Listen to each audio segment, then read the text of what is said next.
Welcome back, guys, to D&G Time. I'm Drew. And I'm Gavin. And we're back for another D&G Time. Porter, it's been quite a minute since we've been able to do one of these. It's been 3 years, actually, since we've been able to give the good people of Heard County a good D&G Time episode. So what are your thoughts on being back together here in the room today and being able to share our thoughts with D&G Time? Man, when Riley told me that not only you were going to be back in the building today, but, don't want to ignore the fact we've got the legend Jacob Vincent behind the camera.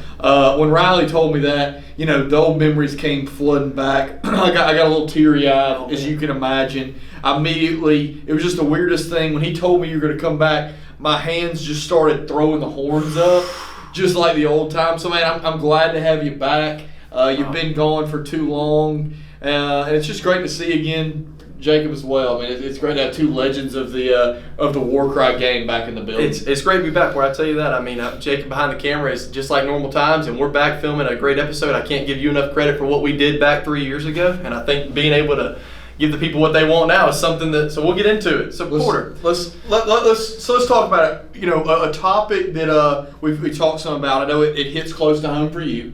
I know you're a bit of a football guru. I also know that you're a bit of a math guru. It kind of runs in your blood. We've had, I think this year there was, I believe, 15 retirees around the county, and I can't name them all, but I know there were some names that mean a lot to us. To point them out in particular, the three that first come to my mind, Ginger, the dog, Cornelius. That dog, of course. She got the dog. Got the dog in her. We got DJ Kerbo, the legend, the defensive legend, and then last we got Ed Potts. Oh, baby. So, I mean, what are your thoughts on that? And not just them, but any of the retirees. What are your thoughts of such a strong group putting in their time and now moving on to bigger and better things? When you think of the dedication that those teachers have put in, I mean, Edward Potts especially, 45 years is what they said the other night, that he's been working for Heard County Schools. And I've heard that Edward has actually looked into a beach condo down in Fort Myers. I think that he could be making some distances out there. They said he might be still helping around, but I'm like, Edward, go enjoy the vacation. My mom, I heard that she's, I don't really know what she's going to quite be doing yet. She could be retiring. I don't think that she's ready to retire yet. Is this year 30? This is year 30. So this is, okay. I don't think there's any reason to retire. I think that she still has at least 10 years left in the tank. I'm 30. Your mom's been teaching as long as I've been alive.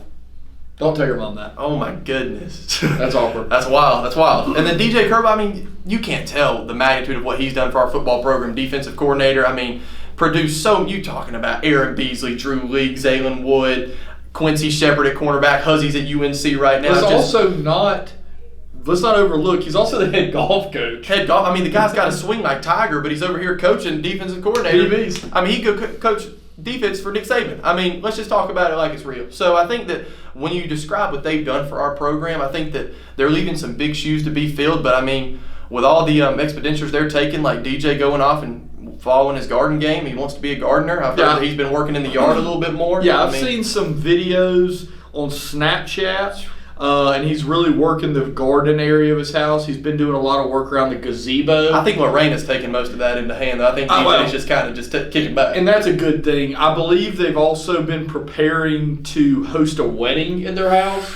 The amount of pictures and videos I've seen, they planted grass in their backyard. And he sends and talks about this grass. I mean, it's 2 or 3 times a week. Oh, it's so thick. I mean, just going on and on. He is just over the moon about that. The guy loves plants. So you think this is the next football mentality for him? He's going to stick with doing the garden and keeping it up to date. I think it is. I think he's going straight. He was showing me cutouts, Porter, like a defensive alignment of how he's going to allot that grass section for guests to come sit down. That's what I'm saying. I think he's going to take the same passion he has from the defensive side of the ball, and he's going to transfer it right over to the grass and the shrubbery and the other areas around the house. So, yeah. And I think that having him here for as long as we can have him left is good. Porter, I want to end with, you've been a school teacher for quite some time now, and you've dealt with some students here that don't finish the semester quite the right way sometimes. Can you give me some tips, Porter, on how we would finish this school year the right way? And if you have some students, I would like to hear as a teacher how you would handle some situations for, say a student doesn't turn in any assignments and chooses not to do their schoolwork. Would that be a good decision for the student, or would it be a more positive decision for he or she to complete their work on time so they can make sure they get out? They need to complete their work on time. The thing that I hate to see more than anything is, hey, fans, we got fans. Hey, can we turn the camera right here? Can you turn the camera to the fans? I don't think we can turn it that far. Turn the camera. Oh, we can't turn it. All right. There's not a lot important. of No, the thing that I'll say about the end of the school year that I hate to see or love to see is kids will have worked all semester to get an A or a B or even a C, regardless of the grade, but they'll have that 82, that 92, whatever it'll be, and with a month left, with 2 or 3 weeks left, they'll just think it's summertime. We're putting on the Hawaiian I see shirts. the shades already, Porter. They're coming in here thinking they're getting a tan on, and I'm like, y'all are going to school. That's what I'm saying. They'll go to summer mode a little too early, and sometimes, one thing I've realized is sometimes people get senioritis when they're not seniors. Not seniors.